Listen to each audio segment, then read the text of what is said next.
कि कल हमने केशव की संवाद योजना के बारे में जो रामचंद्रिका में जो संवाद आए हैं वैसे तो बहुत ज़्यादा है। हमने उन संवादों की एक क्रम बताया था। आज संवाद योजना में जो केशव की विशेषता है, पहले रामचंद्रिका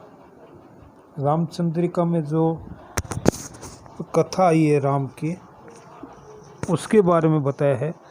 तो आपको राम की कथा के बारे में भी पता होना चाहिए कि राम की कथा क्या है। वाल्मीकि रामायण इसका आधार रहा है, से रामचरितमानस हो, रामचंद्रिका हो, हनुमान नाटक हो, आध्यात्मिक रामायण हो।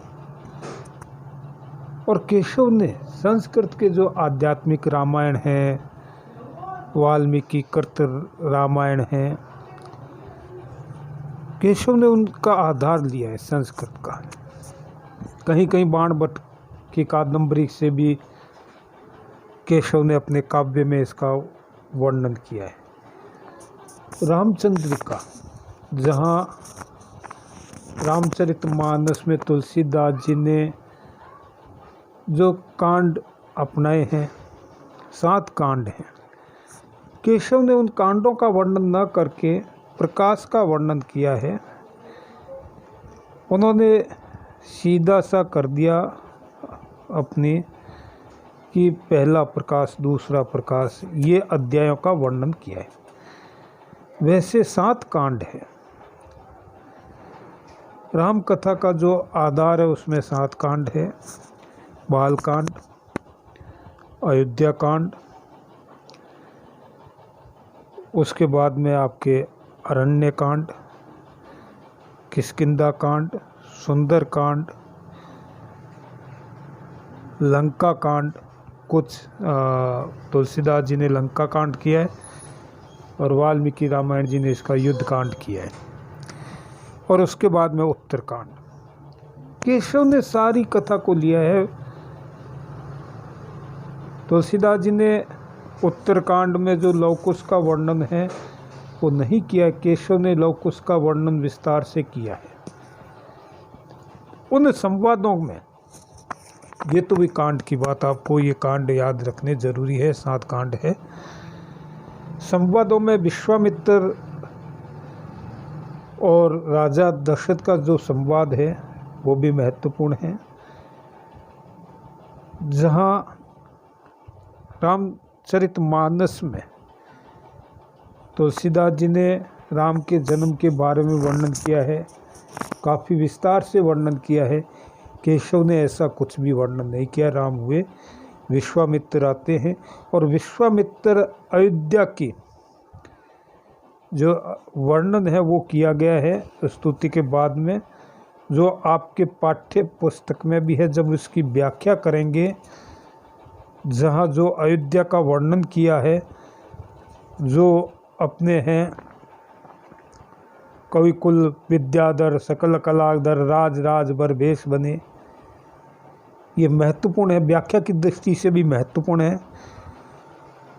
आपके पाठ्य पुस्तक में इसकी व्याख्या करेंगे तब इसको विस्तार से बताएंगे।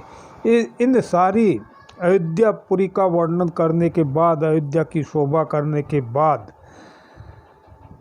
जब वो महल में आते हैं और राम को अपने साथ ले जाने के लिए कहते हैं, उसका दोनों में संवाद होता है।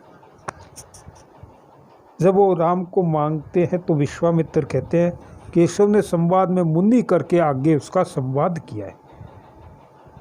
जैसे वो कहते हैं विश्वामित्र, राम गए जब ते बन माही, राक्षस भय कहे बहु धाही, राजकुमार हमें नर्प दीजे, तो परिपूर्ण यज्ञ करीजे।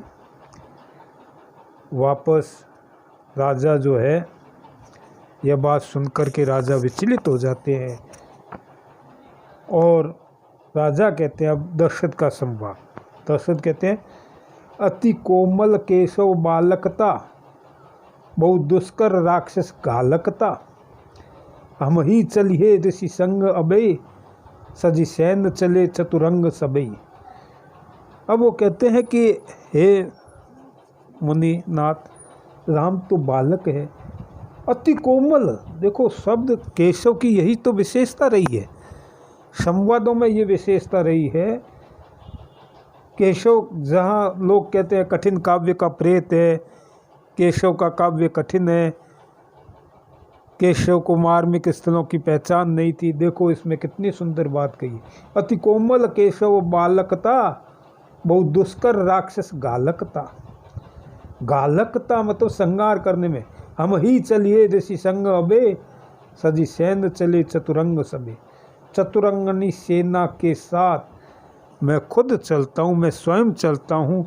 राम तो अति कोमल है, बालक है, राम युद्ध कैसे करेंगे। जैसे आप कह रहे हैं कि वहाँ भयंकर राक्षस है, यज्ञ नहीं करने दे रहे हैं, तो वो कहते हैं कि हम चलते हैं सेना के साथ और मैं चल करके आपके यज्ञ की रक्षा करूँगा, हवन की रक्षा करूँगा।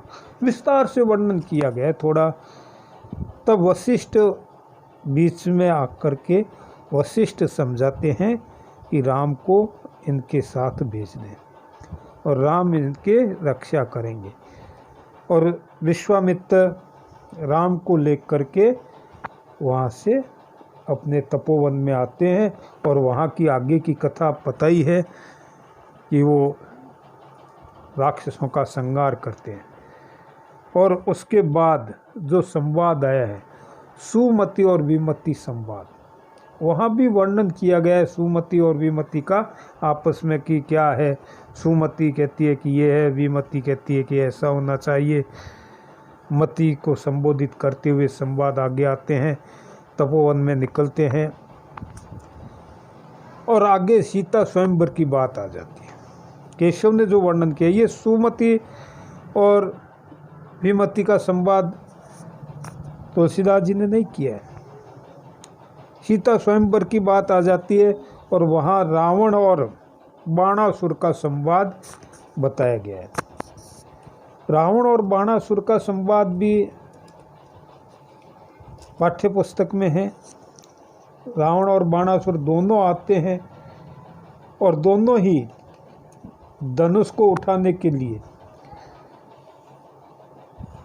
तुलसीदास जी ने जहाँ वर्णन किया है कि दोनों उठाते हैं, केशव ने बाणासुर को बचा गया। केशव ने जो वर्णन किया है वो किया है कि बाणासुर धनुष को नहीं उठाते। और रावण को भी वो कहते हैं कि हे रावण, तू इस धनुष को नहीं उठा सकता, इस धनुष ये कठोर है। तो रावण कहता है कि तुम जब इतने बलवान हो, इतने महावीर हो, तो तुम धनुष को क्यों नहीं उठा लेते। बाणासुर कहता है कि मैं धनुष को उठा सकता हूँ, लेकिन इसका कारण है। और कारण क्या बताता है बाणासुर? बाणासुर कहता है कि धनुष नहीं उठाने के दो कारण हैं मेरे। पहला तो ये कारण है कि सीता जो है, धनुष जो है किसका है, जो वहाँ सीता स्वयंवर में धनुष रखा हुआ था वो किसका धनुष था? वो आपको पता है, वो धनुष था शिव का। तो वो कहते हैं कि ये शिव का धनुष है और शिव मेरे गुरु है, तो मैं अपने गुरु का धनुष कैसे उठाऊंगा। दूसरा कारण जो कहते हैं वो ये है कि सीता कौन है? जगत जननी है, और ये जगत जननी होने के कारण मैं ये धनुष नहीं उठा सकता, क्योंकि इससे शादी करनी पड़ती है। बहुत सी बातें होती है दोनों के बीच में। और ये कहकर के बाणासुर उस धनुष को नहीं उठाता, लेकिन रावण उठाने के लिए जाता है और उससे वो धनुष नहीं उठाया जाता। तो केशव ने बहुत सी नई कल्पनाएं की है, कई जगह अपने जो है नई कल्पना के द्वारा साहित्य का सर्जन किया केशव। कई जगह केशव ने केवल संस्कृत का अनुवाद किया, ऐसा विद्वान मानते हैं। जब बाणासुर की बात आती है दोनों की, तो वो कहते हैं कि ये सारी बातें, और फिर रावण भी वहाँ वो बाणासुर कहता है कि हे रावण, तुम योद्धा की तरह जाओगे और वनिता की तरह आओगे, महिला की तरह आ जाओगे, तुमसे ये धनुष नहीं उठाया जाएगा। तुम वीरता की तरह जाओगे, लेकिन उसमें तुम इस धनुष को नहीं उठा पाओगे। जो बाणासुर का यहाँ उदाहरण दे रहे हैं, रावण कहता है बाण न बात तुम्हें कही आवे। देखो कितना सुंदर उदाहरण दिया है। वो कहते हैं बाण न बात तुम्हें कही आवे, बाण वापस उत्तर देता है सोई कहे जी तोई जो भावे। रावण कहता है का करियो हम यों ही बरेंगे। बाणासुर वापस कहता है हैदय राज करी सो करेंगे। अब इसका देखो अर्थ क्या है। बाण न बात तुम्हें कही आवे, हे रावण कहता है हे बाणासुर, तुम्हें बात करनी नहीं आती है। तो बाणासुर क्या कहता है वापस, सोई कहे जी तो ही जो भावे, कि जो तुम्हें अच्छी लगती है वही मैं कहूँ, वही बात कहूँ तब अच्छा है। तब रावण वापस कहता है का करियो हम यों ही बरेंगे, मैं ऐसे ही करूँगा, तू मेरा क्या कर लेगा। बाणासुर जो जवाब देता है, यही केशव के संवाद योजना की विशेषता रही है कि वो वापस संवाद में वो क्या कहता है बाणासुर, हैदय राज करी सो करेंगे। जिस प्रकार से हैदय राज ने तुम्हें बंदी बना लिया था, उसी प्रकार मैं तेरे साथ करूँगा। तो दोनों के बीच में कितना सुंदर केशव ने वर्णन किया है। ऐसा वर्णन केशव ही कर सकते हैं, केशवदास ही ऐसा वर्णन कर सकते हैं। तभी तो कहा है कि केशव की संवाद योजना बड़ी सुंदर है। केशव की संवाद योजना का कोई भी मुकाबला नहीं है। कोई भी कवि संवाद योजना में केशव के बराबर नहीं हुआ है।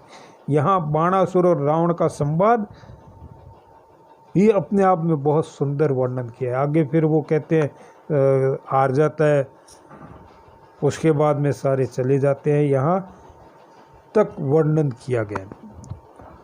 ये जो संवाद योजना विस्तार से है, कल के जो वीडियो होगा, कल की जो क्लास वीडियो के द्वारा ली जाएगी, उसमें आगे जो संवाद है वो आपको आगे कल फिर इसके बारे में बताया जाएगा।